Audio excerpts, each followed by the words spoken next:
தமிழகம், குஜராத் மாநிலங்களில் வரைவு வாக்காளர் பட்டியல் வெள்ளிக்கிழமை வெளியாகிறது. பட்டியலில் பெயர் இடம்பெறாவிட்டால் படிவம் 6 மூலம் விண்ணப்பிக்கலாம் என்று தேர்தல் ஆணையம் தெரிவித்துள்ளது. கல்லூரி மாணவ மாணவிகளுக்கு மடிக்கணினி வழங்கும் திட்டம் அடுத்த மாதம் 5ஆம் தேதி தொடங்க தமிழக அரசு திட்டமிட்டுள்ளதாக தகவல் வெளியாகியுள்ளது. 100 நாள் வேலை திட்ட பெயர் மாற்றத்தை கண்டித்து பிரதமர் மோடிக்கு முதல்வர் ஸ்டாலின் கடிதம் எழுதியுள்ளார். புதிய மசோதா பல மாநிலங்கள் மீது பெரும் கூடுதல் சுமையை ஏற்படுத்தும் என்று அவர் தெரிவித்துள்ளார். கூட்டணி என்பது தேர்தல் சமயத்தில் கட்சிகளுக்கிடையே போடப்படும் ஒரு ஒப்பந்தம் மட்டுமே என்று எடப்பாடி பழனிசாமி தெரிவித்துள்ளார். சென்னை கீழ்ப்பாக்கத்தில் அதிமுக சார்பில் நடைபெற்ற கிறிஸ்துமஸ் விழாவில் பேசிய அவர், கொள்கைதான் அதிமுகவின் உயிர் மூச்சு என்று கூறினார். வரும் 20ஆம் தேதி பாஜக தேசிய செயல் தலைவர் நிதின் நபீன் சென்னை வருகிறார். சென்னை விமான நிலையத்தில் பாஜக நிர்வாகிகளை சந்தித்த பின் அவர் புதுச்சேரி செல்கிறார்.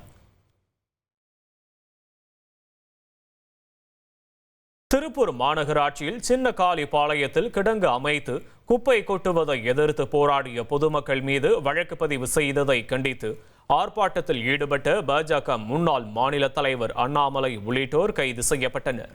தடையை மீறி நடைபெற்ற இந்த ஆர்ப்பாட்டத்தில் பாஜக நிர்வாகிகளுக்கும் போலீசாருக்கும் இடையே தள்ளுமுள்ளு ஏற்பட்டது.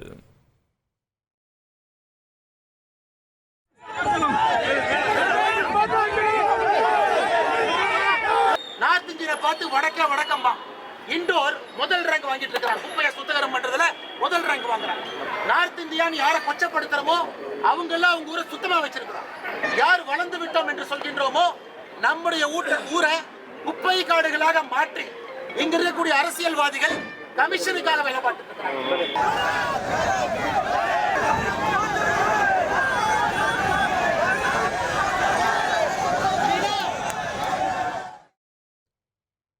சேலத்தில் வரும் 29ஆம் தேதி பாமக செயற்குழு பொதுக்குழு கூட்டம் நடைபெற உள்ளதாக கௌரவ தலைவர் ஜி.கே. மணி தெரிவித்துள்ளார். பாமகவை தவிர வேறு எந்த கட்சியிலும் தான் சேர மாட்டேன் என்றும் அவர் கூறியுள்ளார்.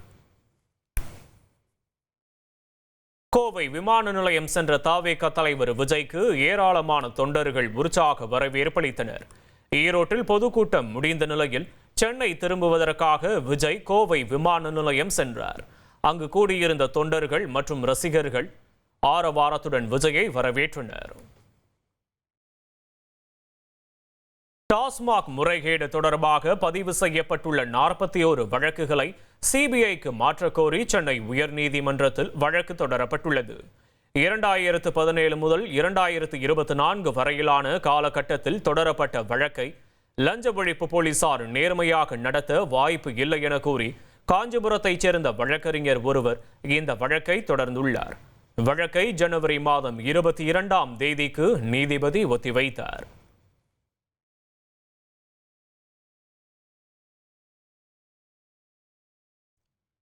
தஞ்சாவூரில் பட்டப்பகலில் பள்ளி முடிந்து வீடு திரும்பிய 12ஆம் வகுப்பு மாணவனை மர்ம கும்பல் சரமாரியாக தாக்கி இருசக்கர வாகனத்தில் கடத்தி சென்ற சம்பவத்தால் பரபரப்பு ஏற்பட்டது. கீழவாசலைச் சேர்ந்த சசிகுமார் என்பவரின் மகன் ராம் பிரசாத் பள்ளி முடிந்து வீடு திரும்பிய போது இருசக்கர வாகனத்தில் வந்த கும்பல் அவரை அடித்து அதே வாகனத்தில் கடத்தி சென்றது. இதுகுறித்து தகவல் அறிந்து சம்பவ இடத்திற்கு வந்த போலீசார் அப்பகுதியில் பொருத்தப்பட்டுள்ள கண்காணிப்பு கேமராக்களை ஆய்வு செய்து விசாரணை மேற்கொண்டனர். தகவல் அறிந்த மாணவனின் பெற்றோரும் உறவினரும் பள்ளியில் குவிந்து பள்ளி நிர்வாகத்திடம் வாக்குவாதம் செய்து சாலை மறியலில் ஈடுபட்டனர். சில மணி நேரம் கழித்து கடத்தப்பட்ட மாணவர் ராம் பிரசாத் வீடு திரும்பினார்.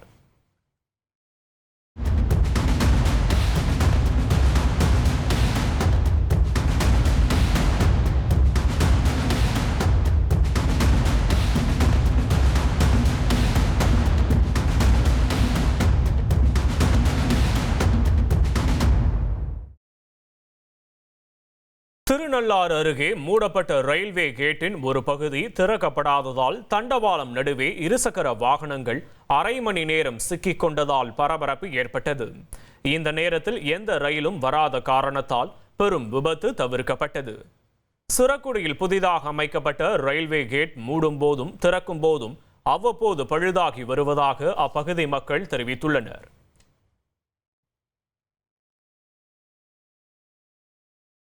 சபரிமலையில் ஐயப்ப பக்தர்களுக்கு வரும் டிசம்பர் 21ஆம் தேதி முதல் சிறப்பு அன்னதானம் வழங்கப்பட உள்ளது. இதில் அரிசி, சாதம், பருப்பு, சாம்பார், அவியல், 2 வகை காய்கறிகள் மற்றும் பாயாசம் உள்ளிட்டவை மதியம் 12 மணி முதல் 3 மணி வரை வழங்க இருப்பதாக தேவசம் போர்டு தெரிவித்துள்ளது. ஓமன் சென்றுள்ள பிரதமர் மோடிக்கு அந்நாட்டு அரசின் உயரிய விருதான ஆர்டர் ஆஃப் ஓமன் விருதை வழங்கி ஓமன் சுல்தான் ஹைதம் பின் தாரிக் அல் சயீத் கௌரவித்தார். இந்த விருது இந்தியா, ஓமன் ஆகிய இரு நாடுகளுக்கிடையேயான நட்புறவு, அரசியல் மற்றும் பொருளாதார உறவுகளை வலுப்படுத்தியதற்கான அங்கீகாரமாக பிரதமர் மோடிக்கு வழங்கப்பட்டுள்ளது. இதன் மூலம் வெளிநாட்டு அரசுகளால் இதுவரை 29 உயரிய சர்வதேச விருதுகளை பிரதமர் மோடி பெற்றிருப்பது குறிப்பிடத்தக்கது. ஓமன் சென்றுள்ள பிரதமர் மோடி இந்திய சமூகத்தினர், இந்திய மாணவர்களுக்கு மத்தியில் உரையாற்றினார். அப்போது பிரதமர் மோடியுடன் புகைப்படம் எடுத்துக்கொள்ள மாணவர்களும் பெரியவர்களும் ஆர்வம் காட்டினர். இதையடுத்து மக்களை பார்த்து கையசைத்த பிரதமர் மோடி இந்திய மாணவர்கள் மற்றும் சமூகத்தினருடன் புகைப்படம் எடுத்துக்கொண்டார்.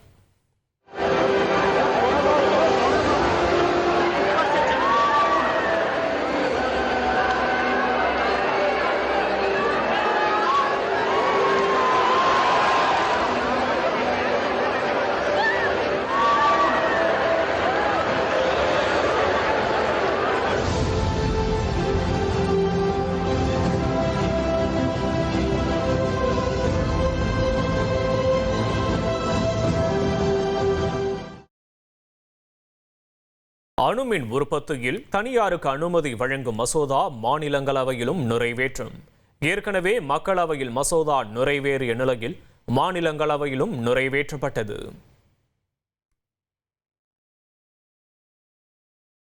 ஈரோட்டில் மக்கள் சந்திப்பை முடித்த தவிக தலைவர் விஜய் சென்னை விமான நிலையம் வந்தடைந்த நிலையில் அங்கிருந்து நீலாங்கரையில் உள்ள வீட்டிற்கு புறப்பட்டு சென்றார். கோவை விமான நிலையத்திலிருந்து தனி விமானம் மூலம் சென்னை வந்தடைந்த விஜய் நீலாங்கரை வீட்டிற்கு சென்றார்.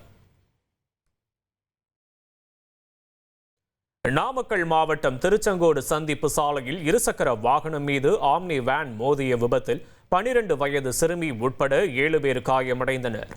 அனைவரும் நாமக்கல் அரசு மருத்துவக் கல்லூரி மருத்துவமனையில் சிகிச்சைக்காக அனுமதிக்கப்பட்டுள்ளனர். நாமக்கல் மாவட்டம் ராசிபுரத்தில் ஆடு மாடுகளுடன் வட்டாட்சியர் அலுவலகத்தில் குடியேறி போராட்டம் நடத்திய 3 குடும்பத்தினரால் சலசலப்பு ஏற்பட்டது. புலிப்பாக்குட்டை பகுதியைச் சேர்ந்த முருகேசன் பொதுப்பாதையை வேலி போட்டு மறித்து ஆக்கிரமித்துள்ளார். இதனால் பாதிக்கப்பட்ட 3 குடும்பத்தினர் ஆடு மாடு விறகுடன் வட்டாட்சியர் அலுவலகத்தில் குடியேறினர். அதிகாரிகள் பேச்சுவார்த்தை நடத்திய நிலையில் அவர்கள் சமாதானம் அடைந்தனர். திருநள்ளாறு அருகே உள்ள பச்சூர் பகுதியில் பெரிய அளவிலான மரத்தின் கிளை முறிந்து சாலையில் விழுந்தது. இதனால் அப்பகுதியில் அரை மணி நேரம் போக்குவரத்து நெரிசல் ஏற்பட்டு வாகன ஓட்டிகள் கடுமையாக பாதிக்கப்பட்டனர். உதகையிலிருந்து குன்னூர் மற்றும் மேட்டுப்பாளையம் செல்லும் மலை ரயிலில் சுற்றுலா பயணிகள் பயணம் செய்து மகிழ்ச்சி அடைகின்றனர். விடுமுறை காலம் துவங்கி விட்டதால் சுற்றுலா பயணிகள் சிரமமின்றி பயணம் செய்ய கூடுதலாக சிறப்பு ரயில்கள் இயக்கப்படுகிறது.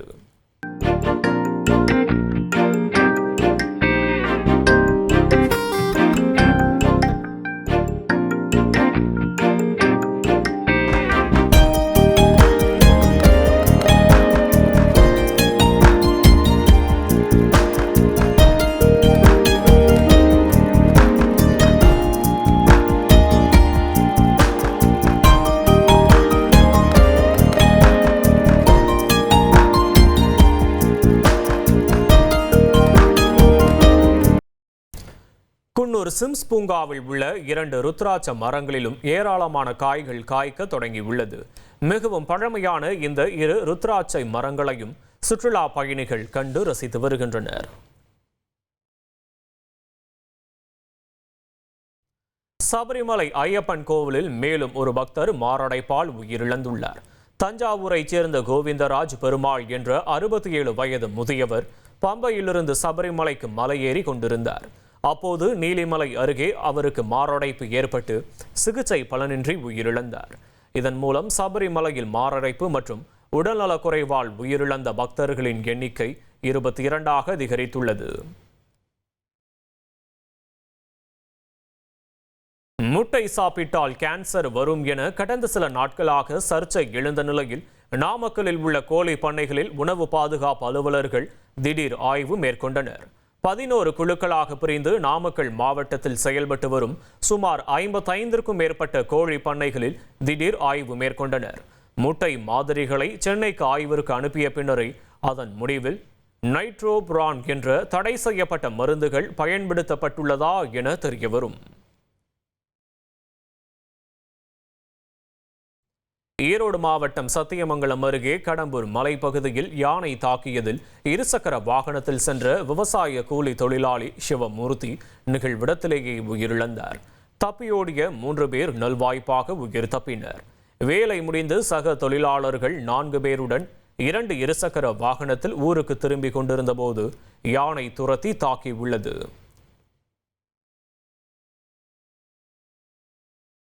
எஃப்சி கட்டணம் உயர்த்தப்பட்டதால் தஞ்சாவூர் மாவட்டம் கிருஷ்ணாபுரம் புறவழி சாலையில் 300க்கும் மேற்பட்ட லாரிகள் நிறுத்தி வைக்கப்பட்டுள்ளது.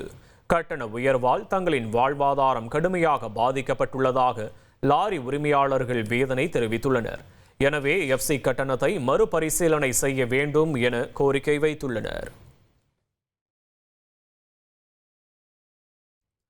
செங்கல்பட்டு மாவட்டத்தில் சாலை விபத்தில் உயிரிழந்த பிரசாந்த் என்பவரின் உறவினர்கள் போராட்டத்தில் ஈடுபட்டனர்.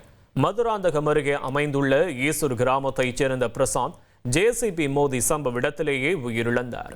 இதையடுத்து ஜேசிபி உரிமையாளர் இழப்பீடு வழங்க வேண்டும் என அவரது உறவினர்கள் சாலை மறியலில் ஈடுபட்டனர். ஆபரண தங்கத்தின் விலை சவரனுக்கு 320 ரூபாய் உயர்ந்துள்ளது. ஒரு சவரன் லட்சம் ரூபாயை நெருங்கி 99,520 ரூபாய்க்கு விற்பனை செய்யப்படுகிறது. இண்டிகோ விமான போக்குவரத்து நிறுவனம் மோசமான நிலையை கடந்துவிட்டதாக அதன் சிஇஓ அறிவித்துள்ளார். 2200 விமானங்களின் வலை அமைப்பை மீட்டெடுத்துள்ளதாகவும் கூறியுள்ளார்.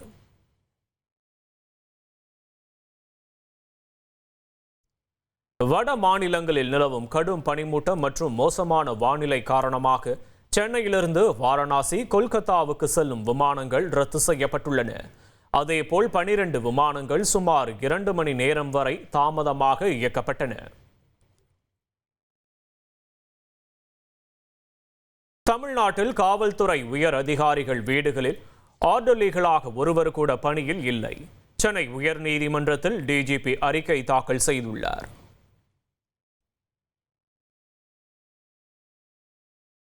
திருப்பரங்குன்றம் தீப விவகாரம் தொடர்பான மேல்முறையீட்டு வழக்கு தீர்ப்புக்காக ஒத்திவைக்கப்பட்டுள்ளது.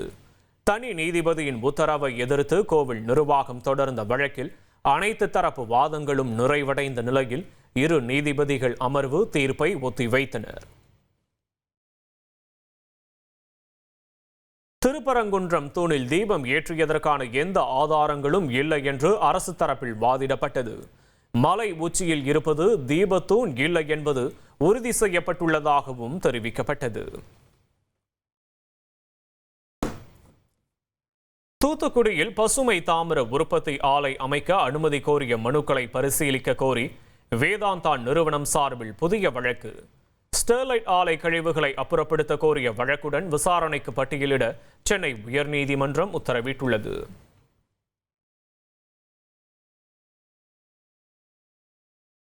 ராமநாதபுரம் மாவட்டம் பொட்டகவயல் பகுதியில் அரசு பள்ளி வளாகத்தில் குளம் போல் தேங்கியுள்ள மழைநீர். முழங்கால் அளவுக்கு தண்ணீர் தேங்கி நிற்பதால் மாணவர்கள் கடும் அவதியடைந்து வருகின்றனர்.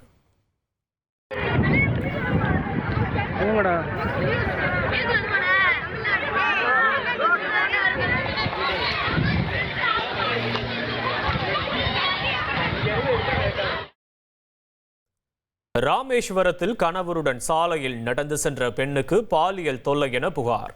கணவரை தாக்கிவிட்டு 4 இளைஞர்கள் பெண்ணுக்கு பாலியல் தொல்லை கொடுத்ததாக புகார் அளிக்கப்பட்டுள்ள நிலையில் ஒருவரை கைது செய்து போலீசார் விசாரணை நடத்தி வருகின்றனர். டெல்லி செங்கோட்டை கார் வெடிகுண்டு வழக்கில் மேலும் ஒருவரை என்ஐஏ கைது செய்துள்ளது. 15 பேர் உயிரிழந்த இந்த வழக்கில் கைது செய்யப்பட்ட 8 மருத்துவர்களிடம் நடத்திய விசாரணையில் கிடைத்த ஆதாரத்தின்படி இவர் சுற்றி வளைக்கப்பட்டார். ஜம்மு காஷ்மீரின் சோபியானைச் சேர்ந்த யாசிர் அகமது தார் என்ற இவர் கார் வெடிகுண்டு சதி திட்டத்தில் முக்கியமாக பங்காற்றியதும் ஏற்கனவே கைது செய்யப்பட்டுள்ள நபர்களிடம் நெருக்கமாக இருந்ததும் தெரிய வந்துள்ளது. திருப்பரங்குன்றம் மலை மீது உள்ள தர்காவில் சந்தனக்கூடு விழா நடத்த அனுமதி வழங்கப்பட்டுள்ளது. திருப்பரங்குன்றம் மலை மீது உள்ள தர்காவில் சந்தனக்கூடு விழா நடத்தக்கூடாது என்றும் கோயிலுக்கு சொந்தமான கள்ளத்தை மரத்தில் தர்கா நிர்வாகம் கொடி ஏற்றுவதற்கு அனுமதிக்க கூடாது என்றும் இந்து மக்கள் கட்சியினர் திருப்பரங்குன்றம் காவல் நிலையத்தில் மனு அளித்திருந்தனர். இந்நிலையில் இது தொடர்பான அமைதி பேச்சுவார்த்தை திருமங்கலம் வருவாய் கோட்டாட்சியர் அலுவலகத்தில் நடைபெற்றது. இதில் திருப்பரங்குன்றம் கோவில் நிர்வாகம், திருப்பரங்குன்றம் காவல்துறை துணை ஆணையர் மற்றும் தர்கா நிர்வாகத்தினர் கலந்து கொண்டனர். இதில் சந்தனக்கூடு விழாவை ஒவ்வொரு ஆண்டும் நடத்துவது போல் இந்த ஆண்டும் நடத்தி கொள்ளலாம் என அனுமதி வழங்கப்பட்டது. பழைய ஓய்வூதிய திட்டத்தை அமலுக்கு கொண்டு வராவிட்டால் திட்டமிட்டபடி வரும் 6ஆம் தேதி காலவரையற்ற வேலை நிறுத்த போராட்டம் நடத்தப்படும் என ஜாக்டோஜியோ ஒருங்கிணைப்பாளர் பிரபாகரன் தெரிவித்துள்ளார். புதிய ஓய்வூதிய திட்டம் எந்த வகையிலும் அரசு ஊழியர்கள், ஆசிரியர்களுக்கு பயனளிக்காது என்றும் அவர் கூறியுள்ளார். சபரிமலை ஐயப்பன் கோவிலில் பக்தர்களின் காணிக்கை மற்றும் அரவணை அப்பன் விற்பனை மூலம் 210 கோடி ரூபாய் வருமானம் கிடைத்துள்ளது. இதில் அரவணை மற்றும் அப்பம் விற்பனை மூலம் மட்டும் 106 கோடி ரூபாய் வருவாய் பெறப்பட்டுள்ளது.